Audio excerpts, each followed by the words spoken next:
bienvenidos a Adictia Visual. Yo soy Edith y el día de hoy hablaremos de una película que ustedes, querido público, eligieron, ¿sí? Porque salió la encuesta de las películas elegidas por Churros y Palomitas. Saludos a nuestro Patreon Dan Campos, que pues básicamente eligió 3 películas y la verdad estuvo muy cerrado. O sea, yo no pensé que estuviera así de cerrado. De hecho, personalmente yo quería que ganara Enredados, pero bueno, esa fue la que menos votos recibió. Así que fue un cierre espectacular entre Fantasía y Toy Story. Y Toy Story literalmente ganó por un voto. Y fue en Twitter donde se llevó todos los votos, en ninguna otra plataforma. Así, bueno, en otras plataformas, en Instagram, Facebook también, pero Twitter fue ahí donde fue lo decisivo. Y la verdad me sorprendió mucho que se pelearan esas dos películas en las encuestas, en la encuesta, básicamente el programa del día de hoy. Así que, pues querido público, ustedes eligieron que habláramos el día de hoy de Toy Story, los 30 años de esta primera película de Pixar, que la verdad hay muchas cosas que decir y creo que definitivamente presiento en mis gomitas que van a ser bastante positivas. Así que, pues para discutir, fangirlear, analizar y llenarnos de feels, está con nosotros Ana. Ana, por fin se me hizo robarte de plano secuencia. Bienvenida al podcast. Ay, muchas gracias, ya sé, ya tiene muchísimo tiempo que tenía muchas ganas de volver y pues por uno o por otra, ya sabes, siempre la vida se nos atraviesa, se pone en el camino, pero por fin se me hizo y además venir a hablar de una de mis películas favoritas de toda la vida. Muy bien, muy bien. Mira nomás, sí, no, qué bueno, qué gusto tenerte aquí en el podcast. Y pues ya sabes, aquí nos alegramos mucho de cuando me puedo robar a otra gente de otros podcasts y así. Así que, muchísimas gracias por venir. Y también aquí está con nosotros Fernando, que a ti es igual difícil tenerte en el podcast, pero no tanto hasta eso. Así que agradezco mucho que hayas podido venir también. Hola Edith, ¿cómo estás? Es mucho más fácil cuando me avisas con tiempo y puedo ver películas, pero Ah, sí, es cierto. creo que hasta el momento no llevo ninguna cancelación, entonces todo parece ir muy bien. Sí, porque la última vez te trajimos de pronto, de emergencia, de llamada de emergencia. Pero no, esta vez sí fue con tiempo para que veas la película y pues sí, me alegra mucho que vinieras, así que muchísimas gracias Fernando por estar también aquí con nosotros. Y bueno, pues querido público, ya saben que si se quieren unir a la conversación, estamos en Twitch en vivo los lunes 9:30 de la noche y los miércoles en YouTube y en todas las plataformas descargables. Muchas gracias a nuestra vecina Marce por patrocinar este bonito programa en Patreon. Si quieren ser adictia como ella, vayan a Patreon a suscribirse. Y bueno, querido público, pues antes de hablar de esta película, ya saben, primero tenemos que salvar lo que amamos.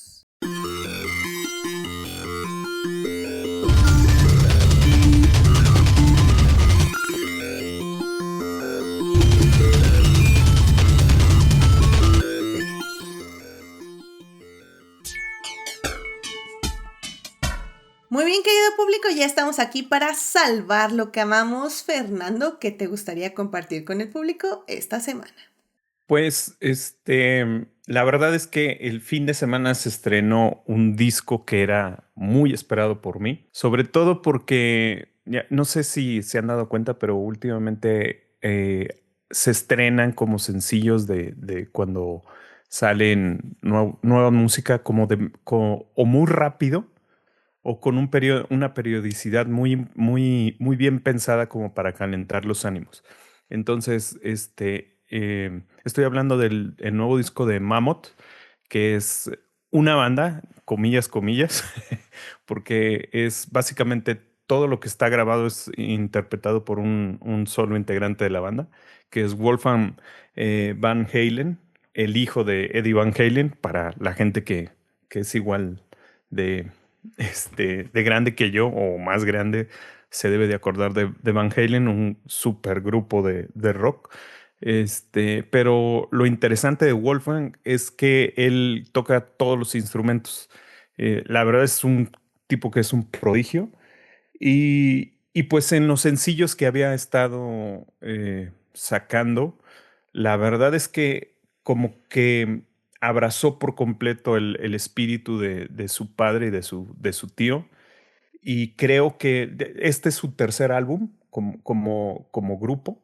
En los dos primeros como que veíamos que había pequeños guiños acerca de esta familiaridad del tipo de cómo tocar la guitarra, de los ritmos, de las estructuras de las canciones. Y creo que en este tercer álbum que acaba de lanzar el viernes, ya acepta que es parte de su ADN y sí se comunica mucho a lo que sonaba Van Halen. No por eso quiero decir que es por lo que me gusta la música, pero creo que es un rock bastante fresco, directo y que hasta cierto punto es cómico en sus videos, pero también en la manera en la que ejecuta las canciones.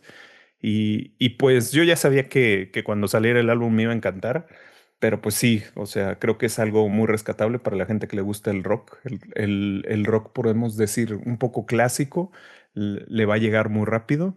Y pues ya, esa es mi recomendación. Bueno, mi salvando lo que vamos de esta semana. No, pues muy bien, muchísimas gracias por traer música. Y pues sí, interesante. Definitivamente no voy a decir que es algo que a mí me llama la atención, pero sé que hay mucha gente aquí que le gusta la música, no como a mí. Entonces, no como yo que escucho en loop las mismas 5 canciones por 3 meses. Entonces, perfecto, me parece increíble. Entonces es Mammoth, efectivamente, Mammoth es se llama el grupo. el Y grupo. hablando de cosas que escuchas en repetición, yo he Ajá. escuchado los 3 sencillos en repetición desde hace mucho, pero la canción que yo creo que más he escuchado en este año, Ujú. y yo creo que es una de mis canciones favoritas, se llama I Really Wanna. Y pues yo creo que la he escuchado fácil unas 30 veces.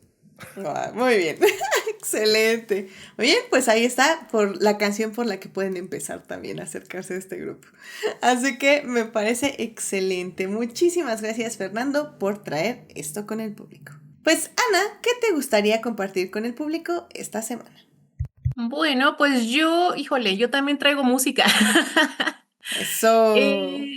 Para mi Salvando lo que amamos, yo quiero traer, fíjate, me parece muy curioso, la última vez que estuve en tu programa hablé de Silvana Estrada y ahora voy a hablar de Macario Martínez.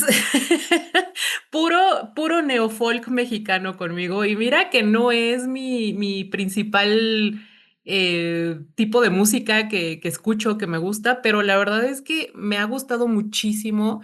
Macario Martínez acaba de sacar su primer disco en los días pasados, se llama Si Mañana Ya No Estoy.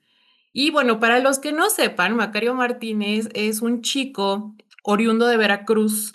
Él se hizo viral hace como un año, me parece. Él era un chico que barría las calles en la Ciudad de México. Él trabajaba para el servicio de limpia de la Ciudad de México y un día subió un TikTok, ¿no? Desde su camión de recolección de basura con una canción de fondo que es él cantando, ¿no? Se llama Sueña Lindo Corazón y se hizo muy viral y de ahí la fama le llegó, pero hasta el cielo y se ha vuelto muy viral, muy famoso. Ha tenido ya varias colaboraciones. La semana pasada, me parece, sacó su Tiny Desk, que además me pareció bellísimo porque mete mucha de su influencia veracruzana y en el Tiny Desk vemos a sus músicos tocando la quijada de burro, que es un instrumento muy de la música veracruzana, una jarana también. Y vaya, creo que toda la vibra de su música es como muy bonita, muy tierna, ¿no? Me parece una música tan bella para escuchar en el día a día. Y bueno, su disco nuevo, Si Mañana Ya No Estoy, lo he estado escuchando los últimos 2 días y la verdad me parece una belleza, es una chulada de disco. Órale, mira, no, ni idea, de quién era esta persona. Me parece súper interesante. Sí, ahorita estaba viendo como varios artículos y así de, como dice, su fama repentina. Ahora sí que los artículos es de recoger basura a la fama y así. Entonces, suena padrísimo. O sea, la verdad me llama mucho la atención. Y ahorita que están los Tiny Desk de moda, Definitivamente creo que es una buena forma de acercarnos a la música también. Así que excelente, muchísimas gracias Ana. Vayan a escuchar a Marcario Martínez entonces, que supongo que está en todas las redes, ¿no? Spotify, Apple Music y así, ¿no? Sí, ya lo encuentran en cualquier plataforma, en YouTube, en Spotify, en Apple Music. Me imagino que está en todas las demás también. Excelente, muy bien, pues muchísimas gracias por traer esto con el público. Y bueno, querido público, pues el día de hoy, miren, podría hablarles de varias cosas. Podría hablarles de algo que me rompió el corazón en el 2019 y que quiere seguir rompiéndolo en actualidad. Podría hablarles de algo que me rompió el corazón este domingo y que me sigue rompiendo el corazón en actualidad. Maldito deporte estúpido. Pero no, vamos a salvar lo que amamos y este sí creo que es un salvando lo que amamos 100% porque, híjole, qué difícil es hablar de películas a veces, sobre todo cuando hay un elemento, voy a decir personal, en el aspecto de que creo que nos involucra a México. Y que es difícil criticarlo, pero al final del día, pues como quiera, eso nos dedicamos en este podcast, a criticar cine, a decir lo bueno y lo malo de las cosas. Y bueno, ¿de qué les voy a hablar, querido público? Les voy a hablar de Soy Frankelda, que es esta película que se estrenó justamente este fin de semana en cines y que básicamente es una película mexicana de stop motion. Por lo que veo, incluso se dice que es la primera película mexicana de stop motion que no involucra básicamente productores extranjeros. Y bueno, Soy Frankelda está basada en... Es una secuela de Los sustos ocultos de Frankelda, que es una serie que tuvo varios episodios y que se estuvo transmitiendo. Ahorita no me acuerdo exactamente dónde se estuvo. En HBO Max. Se estuvo transmitiendo en HBO Max. Y bueno, esta película, Soy Frankelda, está dirigida por Arturo Ambrís y Rodolfo Ambrís. Bueno, Roy Ambrís, que son básicamente hermanos. Está producida y dirigida también por ambos. Y la verdad, miren, querido público, o sea, desde el punto de vista técnico, me parece que la película es maravillosa. O sea, el stop motion realmente es una cosa muy bella. Combinan mucho esa técnica con figuras en acuarela, con dibujos animados, o sea, hay como varias técnicas de animación durante la película. También creo que, por ejemplo, las voces que eligieron para hacer a sus personajes, que incluye a Mireia Mendoza, Arturo Mercado, veamos, está Luis Leonardo Suárez. La verdad, chequen quiénes están ahí de voz, porque yo soy una persona muy ignorante en quiénes son las voces de doblaje importantes en este mundo, en México y en el mundo. Pero definitivamente puedo apreciar que sí se ve que son personas muy profesionales, que sí le dan mucho porte a sus personajes y que sí les dan definitivamente con mucha presencia a sus personajes. Creo que eso está muy bien de la película. Creo que también hay cosas muy valientes en el aspecto de que no son comunes dentro de la animación. Lo primero para mí sería el diseño de personajes, que me recuerda mucho, por ejemplo, a Dark Crystal, que son personajes que no te gustan, pero no te desagradan de cierta forma. O sea, como que te chocan, pero al mismo momento te intrigan. Entonces creo que eso a mí me pareció como un valor también de producción. También me gustó la música, en el aspecto de que la música no es el pop, no es el rock, no es lo que estamos ahorita acostumbrados, sino que me recuerda como a películas de antaño, como vamos a decir La Bella Durmiente, como Blancanieves. O sea, es como con un toque de ópera, con un toque básicamente de algo viejo, por decirlo algo que ya no vemos hoy en día. Y creo que la cadencia también y las letras en general de las canciones me parecen también bastante viejas y eso se me hace bastante interesante. La canción que más me gustó definitivamente es El Príncipe de los Sustos. Es perfecta esa canción, creo que junta básicamente todo lo que se viene construyendo durante la película. Y creo que por eso sí vale mucho la pena ir a verla al cine. Sobre todo creo que hay que apoyar obviamente al cine mexicano, pero sobre todo hay que apoyar el cine mexicano de animación, en este caso stop motion, porque no existe. O sea, en México eso no existe. O sea, créanme que cuando alguien hace una película de animación es muy, muy, muy difícil. Aunque sea la película de huevos 40, sigue siendo muy difícil hacerla. Entonces, creo que sí hay que apoyar este cine, sí hay que apoyarlo para que exista más, para que se pueda experimentar más en este cine, para que pueda haber más historias animadas en México. Pero no voy a negar que sí tiene un increíble pero esta película, y es que lamentablemente el guión está muy flojo.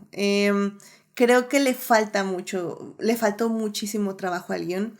Sobre todo porque para quienes no vimos la serie, no hay contexto. O sea, creo que como que no sé si esperan que sepas de qué se trata la película, o bueno, o que hayas visto la serie, o simplemente no supieron explicar bien cómo adentrarnos a ese universo. También creo que los personajes se sienten muy diluidos, no hay un personaje principal, porque sí, soy Frankelda, diríamos que puedes pensar que es la protagonista, pero no, para mí podría ser por muchos momentos el príncipe. Y creo que ninguno de los dos agarra bien la batuta. El final es demasiado apresurado, o sea, definitivamente no hay un buen cierre en las historias. Efectivamente se siente como que está forzado a que acabe de cierta forma, y sí, lo fuerzan a que acabe de cierta forma para que se linkee con la serie. Y eso se siente y se ve en todo el final. También creo que no hay una moraleja, o sea, creo que la idea es como escribir es genial y eso está padre, o sea, está bien, creo que es un buen mensaje, pero no podemos conectar con ese tipo de mensajes, necesitamos conectar con los personajes y creo que el guión no lo logra definitivamente. Entonces sí puede ser una película muy pesada, a pesar de que nada más dura hora 50. La verdad sí se hace muy pesada y yo sí necesitaba unos subtítulos ahí en las canciones porque a veces no entendía mucho por el diseño de audio, aunque en general el diseño sonoro es muy bueno, pero las canciones sí eran muy complicadas. Entonces sí entiendo que no es una película para todos, todes. Es una película difícil en cierta forma y a la vez no, porque sí tiende a ser muy interesante verla en cine. Creo que sí vale mucho la pena, sobre todo para quienes les guste la animación.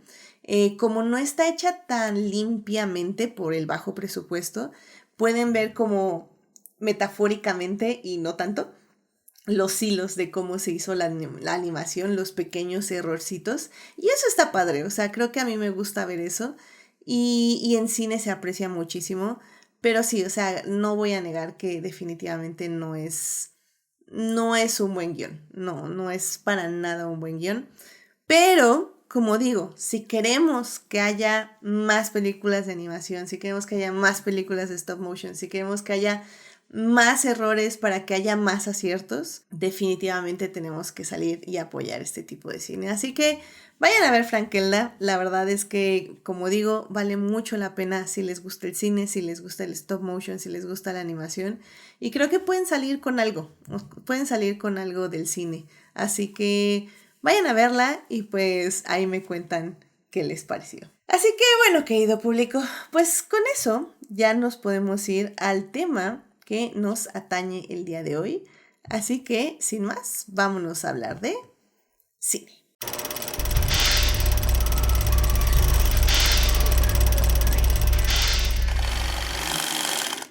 Muy bien, querido público, ya estamos aquí para hablar de cine y en esta ocasión vamos a hablar de Toy Story, esta película que fue estrenada en 1995 y que por ello cumple 30 años de haberse estrenado. La película la dirige el presunto acosador sexual John Lasseter, que en ese momento era John Lasseter y fue por muchos años John Lasseter y luego resultó que era el presunto acosador sexual John Lasseter. Y la verdad le escriben también gente un poco también de dudosa calidad. Pero bueno, de eso vamos a discutir. Creo que de hecho se me hace muy interesante hablar de de esta película con puros hombres en la batuta, ya sea en dirección, en guión, en producción, en básicamente todo, porque era 1995 y porque era Disney y porque era Pixar y así es la vida. Pero bueno, en fin, de eso vamos a hablar justamente en la primera parte, porque ahí vamos a hablar de la producción de esta cinta y en la segunda parte vamos a hablar de la trama de esta cinta, porque definitivamente este sí es un guión que fue muy, muy, muy trabajado.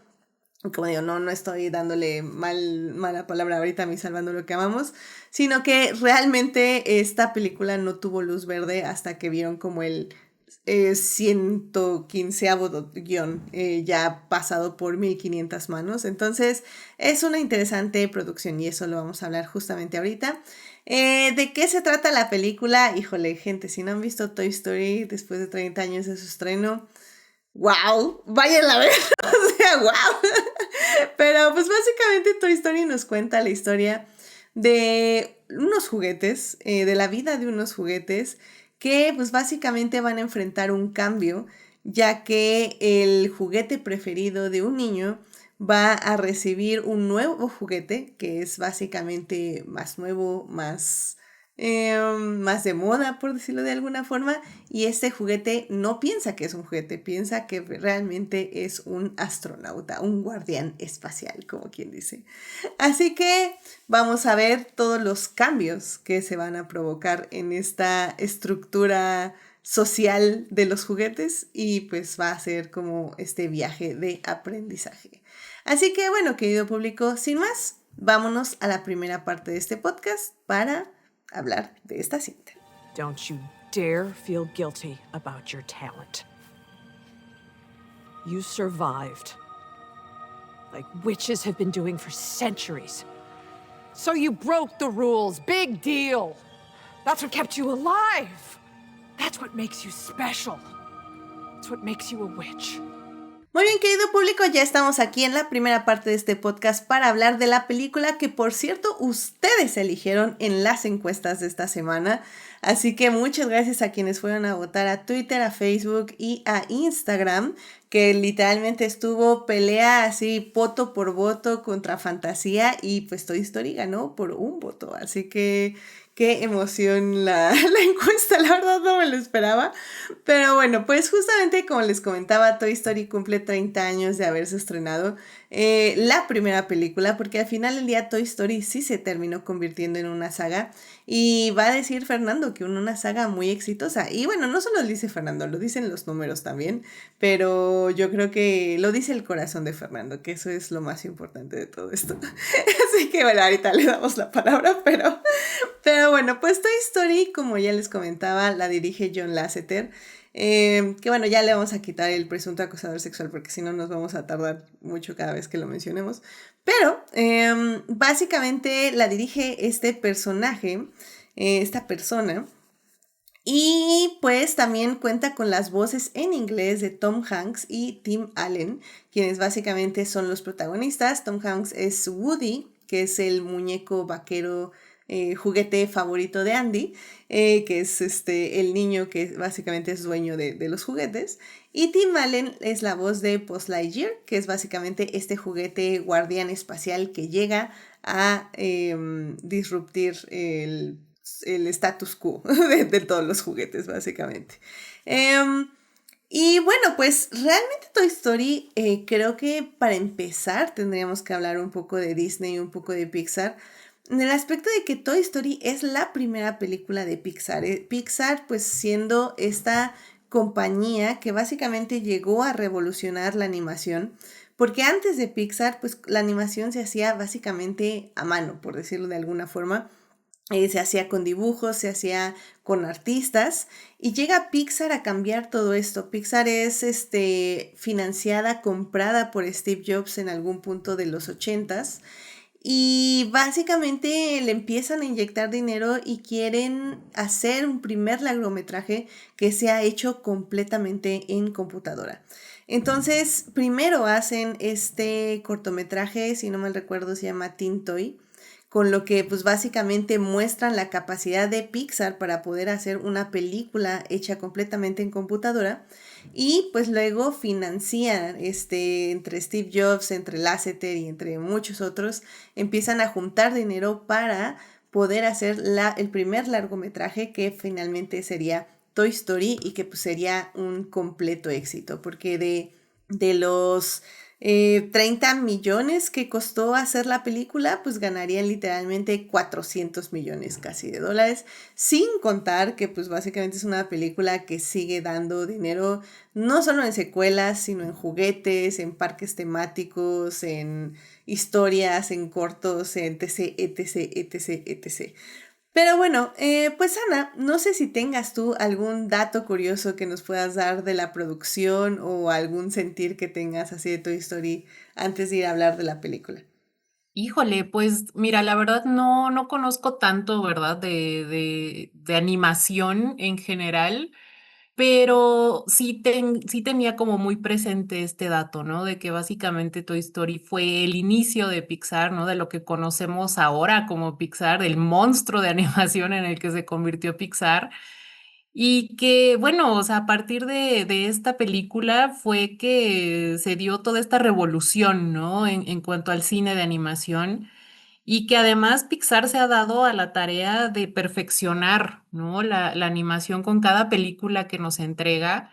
Tanto así que, vaya, sabemos datos como que para Valiente se utilizó, se creó un programa nuevo para diseñar el cabello de la protagonista, ¿no? O sea, ya llegaron a un punto de perfección en la animación que ya creo que ya no pueden ir más lejos, ¿no? O sea, creo que es un monstruo en el que se ha convertido y lo digo en el buen sentido, ¿no? Porque si bien Pixar en los últimos años a mí personalmente ya no me emociona como me emocionaba antes, durante muchos años para mí Pixar era sinónimo de sello de calidad, ¿no? O sea, sabías que ibas a ver una muy buena historia con muy buenos personajes y con claramente una excelente animación, ¿no? Tiene todo un trabajo de manufactura detrás que vaya, es innegable. Sí, sí, sí, definitivamente. Es que es como dices, es el legado. Y sí, o sea, digo, ahorita, hoy en día definitivamente, digamos que sabemos que Disney arruina todo lo que toca. Eh, Ay, es que no les quiero hablar de eso. Pero bueno, el punto, Disney arruina todo lo que toca y sí, creo que desde la adquisición de Disney, Pixar, siento que sí han bajado mucho la calidad, porque creo que al final del día algo que se distingue Pixar durante todos esos años o los años más fuertes básicamente que tiene, que es, voy a decir como del 90 al 2005 más o menos, donde ya lo adquiere Disney. Creo que algo que se distinguía a Pixar era justamente sus guiones, el trato de los guiones y cómo las historias siempre contaban algo más allá. Y creo que obviamente Toy Story no es la excepción y efectivamente empezaron muy fuerte con esta cinta porque al final del día hay este meme, ¿no? De que Pixar siempre nos convence de que en este caso primero los juguetes tienen alma. Y, y creo que eso es cierto. O sea, al final del día Pixar en su momento sí le daba alma a incluso los juguetes. Y creo que eso siempre nos conmovía, ¿no? Pero bueno, pues Fernando, no sé si tú tengas algún dato curioso, algo que quieras mencionar de Toy Story. Recordar que, de hecho, estaba revisando ahorita el dato porque sí ya lo había leído, estaba consciente al respecto de eso. Pixar empieza a hacer estos largometrajes porque Walt Disney le da dinero para hacer la película, pero no es solo para hacer esta película. La historia dice que le hacen un contrato por 3 largometrajes, entonces sin saber y haber visto ni siquiera nada del primer producto, ¿no? Y como tú dices, Disney al estar metido en la producción, les está revisando constantemente el guión y les pide que cambien el tono de la película, que tiene que ser de acuerdo a lo que ellos quieren.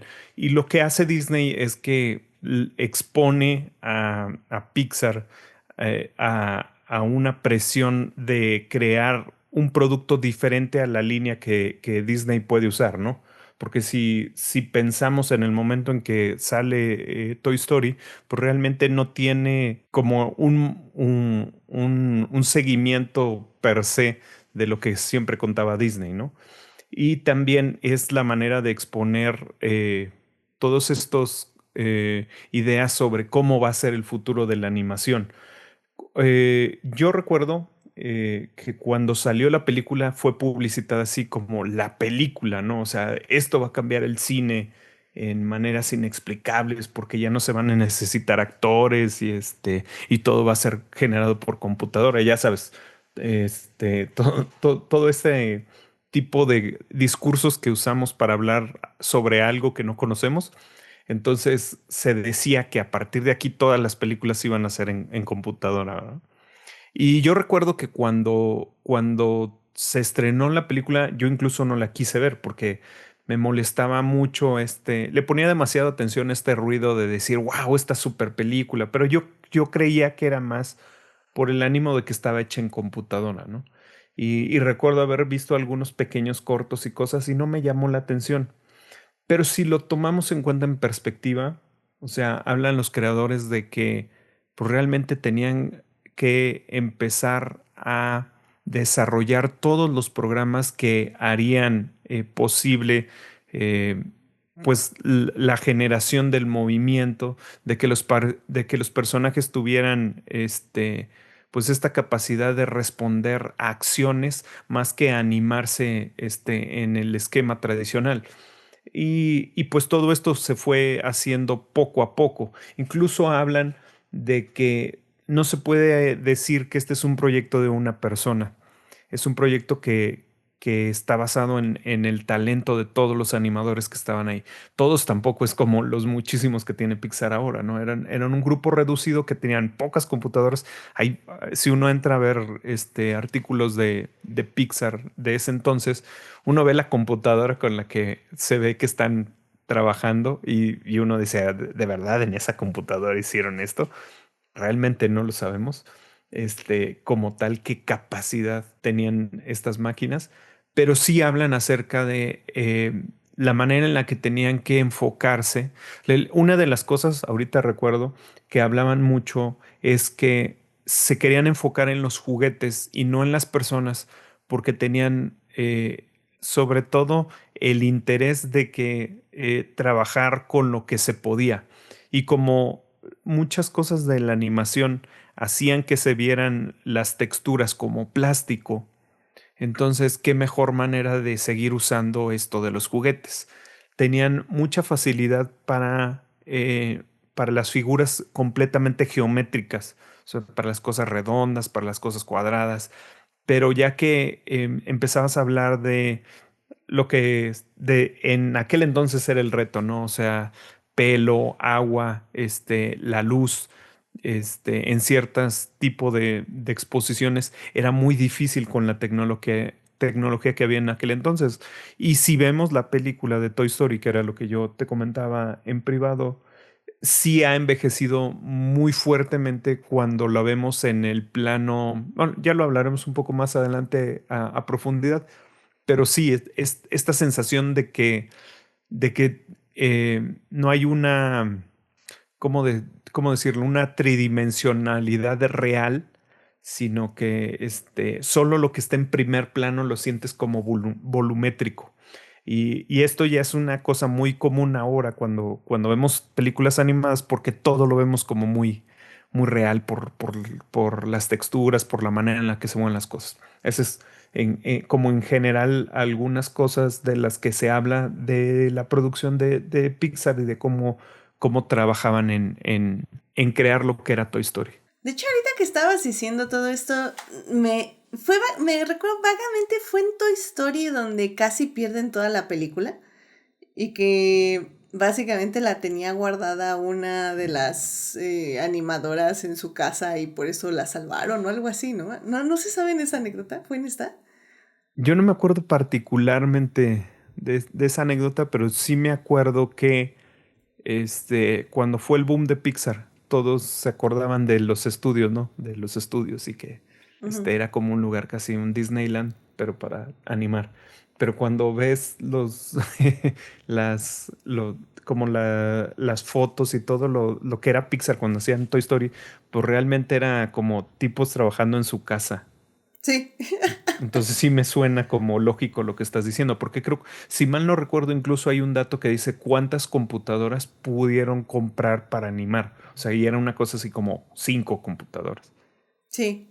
Sí, y es que creo que me parece excelente que lo hayas traído de esta forma, porque definitivamente creo que es muy difícil, incluso para nosotros que vivimos la transición de las computadoras, o sea que muchas personas de mi rango de edad incluso empezaron su vida sin computadoras. Bueno, yo empecé mi vida sin computadoras, o que era muy difícil el acceso a computadoras básicamente, y como a poco fueron creciendo y siendo más accesibles, etc., ¿no?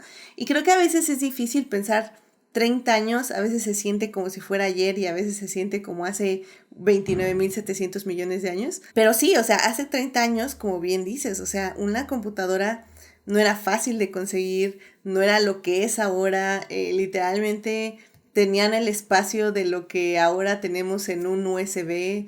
O sea, realmente es la dimensión de lo que era antes, es definitivamente brutal. O sea, es muy grande la diferencia de la tecnología de hace 30 años a la tecnología que tenemos ahora.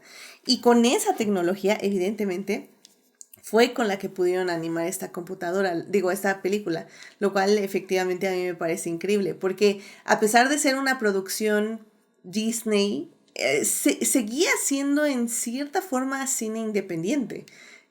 Porque sí, estaba Steve Jobs atrás de eso, estaban muchas personas, como bien lo mencionaste, detrás de la película, pero era porque literalmente daban su trabajo, su tiempo, pero no era porque realmente, o sea, dieran como muchísimo dinero. O sea, definitivamente fue una película, no voy a decir, o sea, es que independiente obviamente no le queda el término, pero vamos a decir que era una película que se hizo con pocos recursos, por decirlo de alguna forma. Y sabes que es una cosa que a lo mejor no lo entendemos ahorita en esa perspectiva, pero básicamente la presión que Disney le puso fue casi como para que si era un experimento fallido, ellos se podían lavar las manos completamente, ¿no? Y a la vez les iba a beneficiar porque iban a poder decir, o sea, nosotros que somos la casa que tradicionalmente anima las películas, lo intentamos de esta manera y pues vean lo que pasó, ¿no? Y al momento de ser el éxito que fue, pues también ellos aprovecharon porque empiezan a agarrar el conocimiento y a partir de ahí se empiezan a apoyar cada vez más en Pixar para desarrollar todo esto y que ellos ya después como casa productora real, ya ahora sí inviertan todo lo que tienen que invertir, pues cuando alguien dio todos los tropiezos al inicio. Exacto, y creo que también decía, creo que fue Steve Jobs o algo así que leí por ahí, o lo oí, que decía que básicamente, o sea, Pixar no iba a ganar mucho con el éxito de la película, o sea, básicamente le dieron muchas de las ganancias a Disney, pero básicamente, o sea, mientras más ganara la película, más iba a ganar Pixar. Iba a ganar Disney. Y que mientras menos ganara la película, más iba a ganar Pixar, porque las ganancias de Disney empezaban después de cierta cantidad de dinero. Entonces, era como para Steve Jobs, el éxito eran como 100 millones de dólares o algo así. Mientras que el éxito para Disney era más allá de 100, ¿no? Entonces, o sea, sí, definitivamente fueron tratos que se realizaron ahora sí que detrás de puertas, y que efectivamente, pues obviamente tenemos números y tenemos algunos datos, pero pues como bien dices, o sea, al final del día, este tipo de películas no se hace sin estrechar muchas manos, sin involucrar a mucha gente. Y pues bueno, o sea, justamente como yo decía, el guión, por ejemplo, fue súper mega trabajado, o sea, pasó por muchas manos, por muchos talleres, porque Empezó siendo, creo, si no mal recuerdo, con Lasseter y Doctor.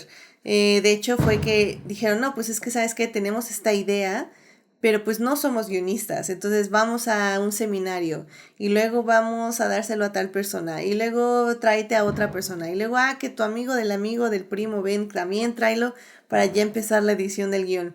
Y ahora y que le demos esto y que le demos el otro. Y cómo el guión fue cambiando y fue puliéndose durante varios años para efectivamente llegar al punto en que pudieran hacer la película, que también me parece como muy interesante, ¿no?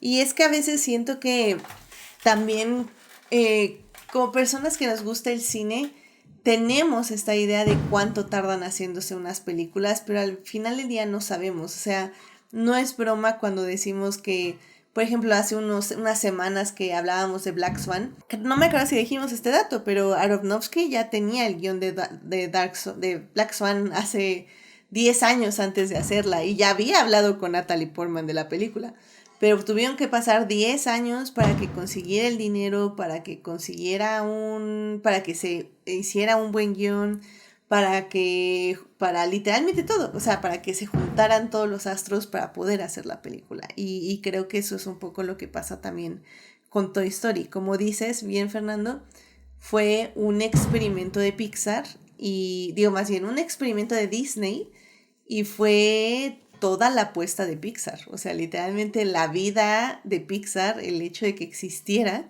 dependía de Toy Story, literalmente. Ay, Y pero... creo que también hay que decir que ahorita es muy fácil como verlo en retrospectiva y decir, ay, pues es que, o sea, con tantas películas y tan exitoso que es, o sea, ya es muy diferente, pero vuelvo a mi caso en específico, o sea, yo recuerdo incluso después de que salió la película, que salió la segunda película que fue Una historia de bichos, o A Bug's Life, también como que ya ahí ya había como otra narrativa incluso en el medio, o sea, ya había otras películas más de animación y completamente en computadora y esto empezaba a ser de bandos de ver que si te gustaba a ti, porque eso siempre ha tenido la audiencia, ¿no? O sea, agarra bandera de a mí no me gusta lo que a todo el mundo le gusta, yo veo más propositivo esto otro, yo creo que esta casa animadora sin el respaldo de Disney pues tiene más valor que esta y conforme llega Monster Inc. Y yo creo que ahí es donde realmente despliega Pixar como tal. Y es donde ya vemos la capacidad evolutiva de un estudio de animación, ¿no? Porque tanto que ahorita lo que estoy diciendo de que se quería que no llegara a ver humanos en Toy Story porque iba a ser difícil. Y de hecho, cuando lo vemos, ¿no? Bueno, ya hablaremos un poco más adelante acerca de algunas cosas que se ven muy feas, ya viéndolo así. Pero pero ya cuando llegamos a la tercera película, que se supone que es donde Pixar ya amarra como su existencia y su entidad como lo conocemos, ya habían logrado cosas que parecía casi imposible cuando empezó con Toy Story. Sí, no, y creo que de hecho podemos hablar ahorita ya de cómo se ve, ya como para cerrar esta sección. De hecho, pues Ana, no sé, ¿tú cómo piensas que efectivamente cómo se ve la película ha envejecido estos 30 años? O sea, ¿crees que para nuestras mentes de 2025 es imposible ver una película como Toy Story y no decir que está fea? ¿O cómo tú la sentiste ahora que la pudiste volver a ver? Y yo creo que ahí hay a veces como un pequeño sesgo, ¿no? O sea, probablemente para las nuevas generaciones, para generaciones más jóvenes que no les tocó ver esta película en su momento, a lo mejor la ven ahora y dicen, ay, se ve bien fea, ¿no? Porque, pues sí, o sea, hay cosas como mencionaba Fernando hace un rato, ¿no? El cabello sobre todo, ¿no? O sea, a mí me llega mucho a la mente la hermanita de Andy, Molly, que tiene esta cabellera rizada que se ve como de muñeca, ¿no? Se ve rarísimo, como si tuviera un permanente ahí bien raro. Pero vaya, creo que los que en su momento vimos la película podemos apreciar un poco, ¿no? Como este viaje de 30 años, porque vaya, son 30 años, no es poca cosa como mencionaban ustedes hace un rato, la tecnología que había hace 30 años, las computadoras que había hace 30 años, los programas de digitalización y de animación que existían hace 30 años, vaya, puede parecer un lapso de tiempo muy corto, pero en realidad, hablando de tecnología, son pasos gigantescos los que se han dado, ¿no?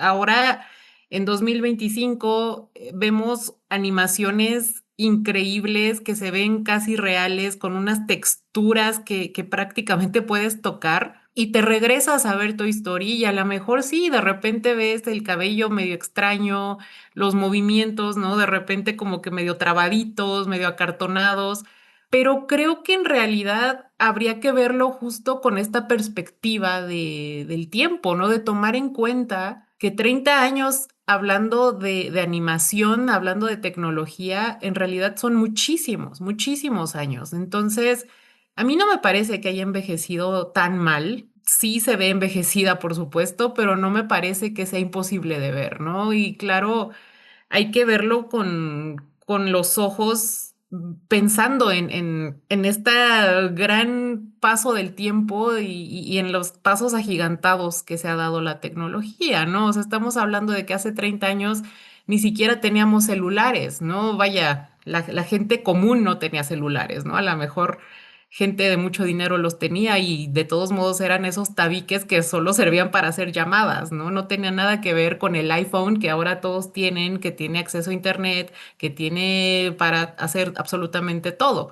Entonces, creo que esa es la experiencia que yo tengo, ¿no? Sobre todo con generaciones más nuevas que de repente he tenido oportunidad de conocer gente más joven, gente de la generación Z, incluso de la generación alfa, que sí me dicen, ay, se ve bien rara la animación. Pues, claro, o sea, tienes que entender que hace 30 años esto era el gran logro, ¿no? Entonces, a mí me parece que la película, en cuanto a la animación, no ha envejecido tan mal, la verdad. Creo que sí fue un hito que marcó, y no nada más lo marcó, sino que dio pie a que se siguiera explorando y se siguiera desarrollando y se siguiera mejorando, ¿no? O sea, muy probablemente gracias a Toy Story es que tenemos ya películas con un nivel de animación tan perfeccionado.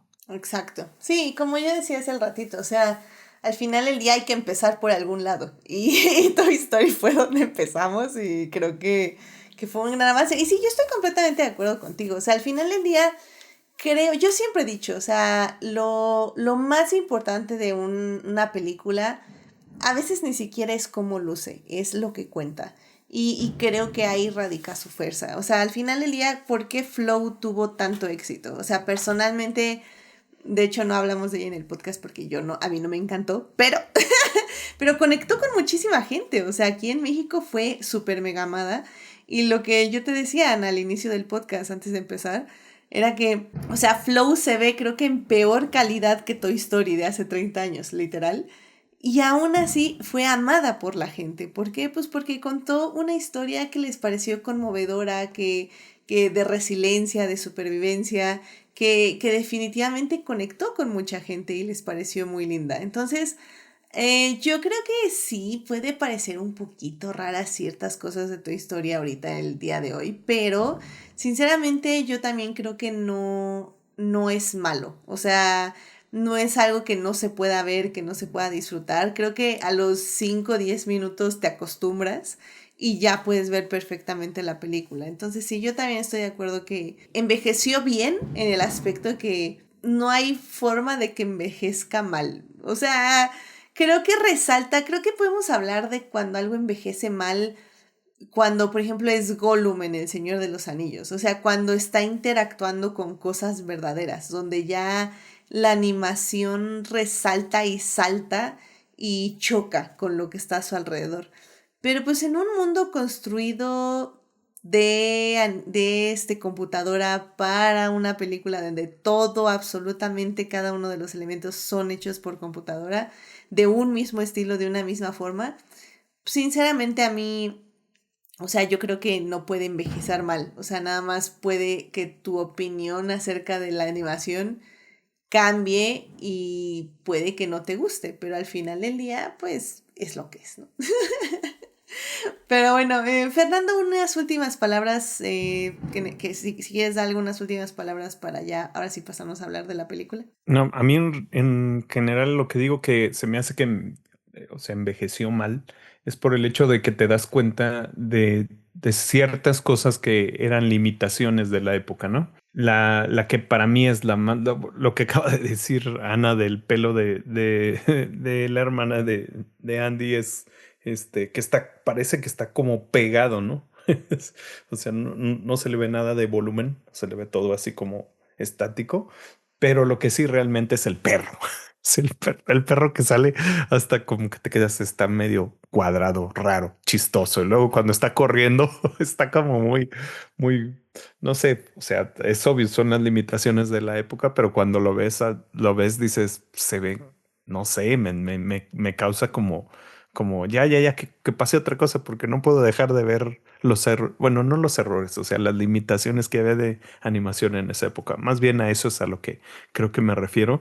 Y creo que en muchas cosas se ve como de las texturas. O sea, las capas de luz, de iluminación, eso va mejorando conforme los programas van avanzando. Y creo que no se sufre tanto por estos temas de cómo se ilumina y todo esto. Hay un punto en una escena cuando va a quemar a Woody con la lupa y es un momento en el que tienen que jugar con planos diferentes de lo que está viendo la lupa, lo que se ve a través de un cristal, el personaje y la textura de atrás. Entonces, es una cosa que ahora resulta un tecnicismo rápido de resolver y ahí te das cuenta cómo, pues cómo la tecnología estaba en sus primeros pasos. Sí, efectivamente. Pues sí, o sea, creo que en ese aspecto, pues querido público, la tienen que ir a ver y ahora sí que hacerse ustedes de su propio juicio sobre la animación. Pero bueno, la verdad es que en ese aspecto creo que es lo que menos me preocupa a mí de la película, por decirlo de alguna forma. Pero bueno, pues yo creo que ya con eso podemos irnos ahora sí a hablar de la película. Y pues nada, querido público, acompáñenos a la segunda parte de este podcast para ahora sí hablar de la trama. Vamos para allá.